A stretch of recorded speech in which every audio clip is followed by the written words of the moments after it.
Hello, जय हिंद साथियों। अभी आप पढ़ चुके थे भारतीय राजनीति का भाग 1 पार्ट 1, जिसमें अपन ने बात करी थी कि राजनीति भारत को आज़ादी कैसे मिली इसके बारे में। उसके बाद जो घटना घटी उससे थोड़े अपन 1947 से 1950 तक जो भी घटना घटी उसके बारे में आप चर्चा करेंगे। पहला बिंदु था आज़ादी मिलने के बाद प्रधानमंत्री किसको बनाया जाए। सबसे पहली समस्या, पटेल, सरदार वल्लभ भाई पटेल भी उम्मीदवार थे, नेहरू जी भी उम्मीदवार थे, किसको बनाया जाए। तो शर्त ये थी, गांधी जी उन्होंने खुद ने कहा था ये बात कि कांग्रेस कमेटी, कांग्रेस का सबसे अहम योगदान था भारत को आज़ादी दिलाने में। ठीक है, तो गांधी जी का कहना यह था कि कांग्रेस का जो भी अध्यक्ष होगा वही भारत का पहला प्रधानमंत्री बनेगा। तो उस समय कांग्रेस के अध्यक्ष कौन थे? नेहरू जी। नेहरू जी अध्यक्ष थे। ठीक है, तो इस वजह से पहला पॉइंट, नेहरू जी प्रधानमंत्री क्यों बने? क्योंकि वह कांग्रेस समिति के अध्यक्ष थे। ठीक है, लोग कहते हैं कि ये सरदार पटेल को पहला प्रधानमंत्री बनना चाहिए, तो सबका कहना चाहिए, लेकिन एक समस्या थोड़ी अलग थी। कैसे अलग थी उसको समझते हैं। तो पहला कारण तो ये था कि नेहरू जी क्यों बने? क्योंकि वह कांग्रेस समिति के अध्यक्ष थे। दूसरा कारण यह था कि सरदार पटेल गृह मंत्री बने, होम मिनिस्टर सरदार पटेल।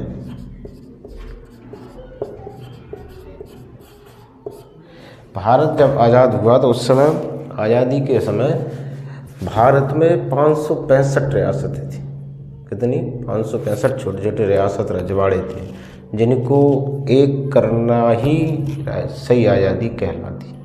अगर उनको एक नहीं करते तो आज़ादी का कोई मतलब नहीं होता। तो सरदार पटेल के अलावा भारतीय राजनीति में उस समय कोई भी ऐसा व्यक्ति नहीं था उन रियासतों को एक कर सके, स्वयं नेहरू जी भी नहीं। तो इस वजह से गांधी जी ये जानते थे कि नेहरू जी प्रधानमंत्री पद को संभाल सकते हैं, लेकिन ये रियासतें हैं उनको एक करना सबसे बड़ी चुनौती है। तो इस वजह से सरदार पटेल को गृह मंत्री बनाया गया, जो कि उन्होंने 565 जो रियासतें थीं उनको एक किया। इसलिए नेहरू जी पहले प्रधानमंत्री बने और अटल जी पटेल, सरदार वल्लभ भाई पटेल पहले गृह मंत्री बने। इस वजह से ये एक मुख्य कारण था। रियासतों की संख्या कितनी थी? 565। इसमें सबसे बड़ी समस्या थी जिनको सबको एक कर लिया था पटेल साहब, लेकिन 3 रियासतें जो थीं उन्होंने सबसे ज़्यादा दिक्कत दी। एक है कश्मीर, एक हैदराबाद है, एक जूनागढ़। 3 सबसे ज़्यादा जो परेशान किया वो थी 3 रियासतें। तो सबसे बड़ी समस्या थी, अंग्रेज जब छोड़ के गए उन्होंने कहा कि जो रियासतें हैं उनको हम अधिकार देते हैं। कैसा अधिकार? कि चाहो तो तुम अपना राज्य बना लो। 3 ऑप्शन थे उनके पास, या तो भारत में आ जाओ, पहला विकल्प, या तो भारत में, या पाकिस्तान में चले जाओ, और या फिर स्वयं अपना राज्य बना लो। तो 560 के लगभग जो रियासतें थीं वो भारत में आना उन्होंने स्वीकार किया, लेकिन 3 रियासतें जो थी उन्होंने समस्या पैदा की। पहली थी कश्मीर। कश्मीर के राजा थे हरि सिंह। कश्मीर के राजा हरि सिंह। कश्मीर में ये समस्या थी, कश्मीर की जो आबादी थी वो थी मुस्लिम ज़्यादा थी, मुस्लिम संख्यक आबादी थी, और राजा थे उनके हिंदू। इसलिए वहाँ समस्या आ रही थी कि जो आबादी थी उनका कहना था कि हम पाकिस्तान में चले जाएं, और राजा हिंदू होने के नाते बोल रहे थे कि हम भारत में मिल जाएं। ये एक सबसे बड़ी दुविधा थी। लेकिन हरि सिंह ने ये कहा कि हम अपना राज्य बनाएंगे, ना हम पाकिस्तान में जाएंगे ना भारत में। ठीक है, तो उन्होंने अपने राज्य को स्वतंत्र राज्य, अपनी रियासत को स्वतंत्र राज्य घोषित कर दिया, जो कि ज़्यादा समय तक चल नहीं सका। अक्टूबर 1947 की घटना है। अक्टूबर 22 अक्टूबर 1947 को 22 अक्टूबर 1947 को पाकिस्तान की सेना ने कबायलियों के रूप में, जो कि आतंकवादी थे, उनके रूप में कश्मीर पर हमला कर दिया। अब वे घबराए, भैया कहाँ जाएँ, किससे मदद मांगा। अचानक से हमला हुआ, उनकी जो जनता थी वो भी उनके विरोध में पहुँच गई। क्या करें, तो उन्होंने तुरंत नेहरू जी को पत्र लिखा कि भैया हमारी मदद करो, जो हमें नहीं छोड़ रहे पाकिस्तान। तो नेहरू जी ने कुछ नियम कानून, उन्होंने कहा कि भैया जितने नियम लागू करो वो बना लो हरि सिंह से, बस कश्मीर पाकिस्तान में होना चाहिए। तो उसी के दौरान धारा 370 लागू हुई थी,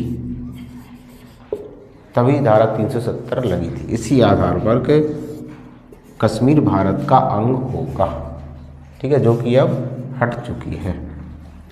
ठीक है, इस प्रकार कश्मीर भारत में आया। अब दूसरी समस्या थी हैदराबाद। हैदराबाद के जो निज़ाम थे, हैदराबाद के राजा को क्या कहते थे, निज़ाम। ठीक है, हैदराबाद की ये समस्या थी कि इनकी जो संख्या थी, इनके साथ उल्टा सिस्टम था। उनकी जो जनता थी वो हिंदू थी, हिंदूवादी जनता थी इनकी हैदराबाद की। उनके जो राजा थे वो मुस्लिम थे। वहाँ भी जनता का मत था कि हम भारत में मिलें, जबकि निज़ाम कहते थे कि भैया हम नहीं, कैसे, हम हमारा राज्य बनाएंगे, हम अपना देश बनाएंगे, ना भारत में ना पाकिस्तान। तो वहाँ भी जनता का मत प्रमुख था। जनता ने आंदोलन किया वहाँ पर और उन्होंने भारत में रहना स्वीकार किया। तो इस प्रकार हैदराबाद भी भारत में आ गया। सबसे ज़्यादा समस्या आई थी हैदराबाद को मिलाने में सरदार पटेल को। ठीक है, जूनागढ़ की भी यही समस्या थी जो इन दोनों की थी, सेम समस्या इनकी भी थी। तो इस प्रकार जूनागढ़, ये 3 रियासतों ने सबसे ज़्यादा परेशान किया। अब तीसरी बात आती है जनता। हमारे इतिहास में अगर देखिए 2 विश्व युद्ध हुए हैं, एक 1914 से 18 तक और एक 1939 से 45 तक। 2 विश्व युद्ध, 2 विश्व युद्ध हो चुके हैं और तीसरे की तैयारी मतलब पूरी कोशिश है इजराइल और हमास द्वारा। रूस यूक्रेन ने भी करी पूरी कोशिश को ये तीसरा युद्ध छिड़ेगा, लेकिन नहीं हो सका। तो दोनों विश्व युद्ध में जितने लोग मारे गए थे दोनों विश्व युद्ध में, उतने से ज़्यादा जनसंख्या भारत पाकिस्तान का जब बंटवारा हुआ था उसमें मारी गई थी। हिंदू भी थे, मुस्लिम भी थे, सब थे। तो दोनों विश्व युद्धों से ज़्यादा जनता मारी गई थी जब भारत पाकिस्तान का विभाजन हुआ था।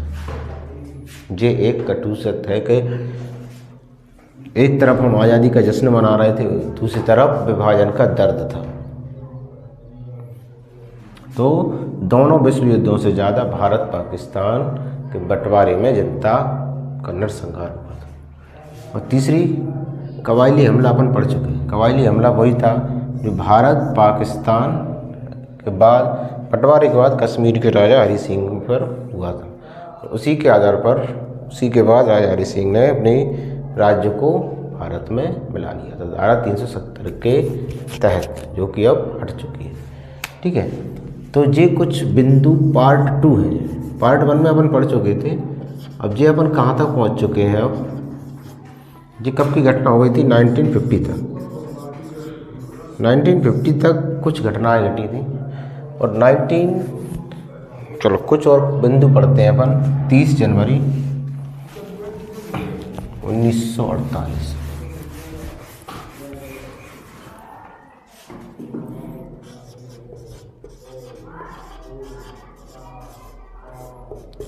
जनवरी 1948 ये एक पूरे देश के लिए एक बहुत दुखमयी दिन था, क्योंकि 30 जनवरी 1948 को महात्मा गांधी की मृत्यु हुई थी। महात्मा गांधी जी की मृत्यु हुई थी। ठीक है, 30 जनवरी 1948 किसने मारा था, नाथूराम गोडसे। नाथूराम गोडसे।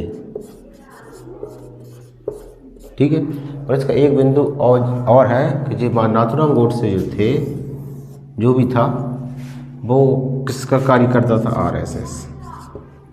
और इनकी डेथ के बाद आरएसएस पर कुछ समय तक बैन लगा दिया गया था, राष्ट्रीय स्वयंसेवक संघ RSS। तो इसके तहत RSS पर बैन लग गया था,